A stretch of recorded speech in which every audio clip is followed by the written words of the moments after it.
Welcome to the Explainer. Okay, let me ask you something.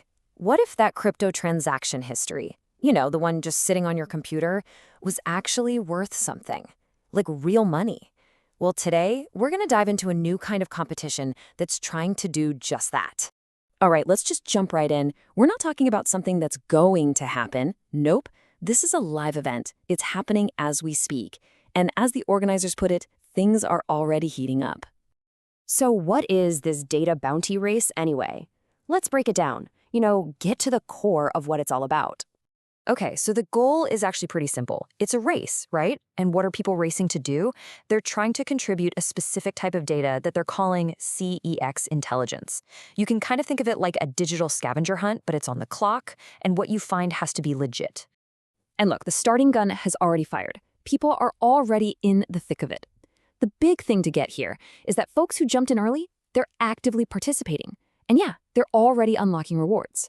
But hold on, why would anyone just give away their data? Well, as you might guess, it all comes down to the incentives. Let's talk about what's in it for you. So to get your attention, the organizers threw out a pretty big number, 100,000. That's the headline figure for the prize. Now, here's the crucial part. This isn't some winner-take-all deal. Nope. It's a pool of 100,000 units of a crypto called XNY, and that pool gets shared among everyone who successfully contributes, so more people get a piece of the pie. And if we look a little closer, there are actually two ways to get rewarded. First, you can get your share of that main $100,000 XNY pool. But if you happen to provide some really, really valuable data, you can earn what they're calling S-level rewards. Just think of those as a special bonus for the top-tier contributors. Okay, so let's say you're thinking, all right, I'm interested. The big questions are, how do you actually get in on this? And what in the world is this CEX intelligence they keep talking about? First things first, let's clear up a key term. CEX. It just stands for centralized exchange. Honestly, if you've ever used one of the big platforms to buy or sell crypto, then you've used a CEX. It's basically the standard online spot for trading this stuff. So that's the CEX part. What about the intelligence part?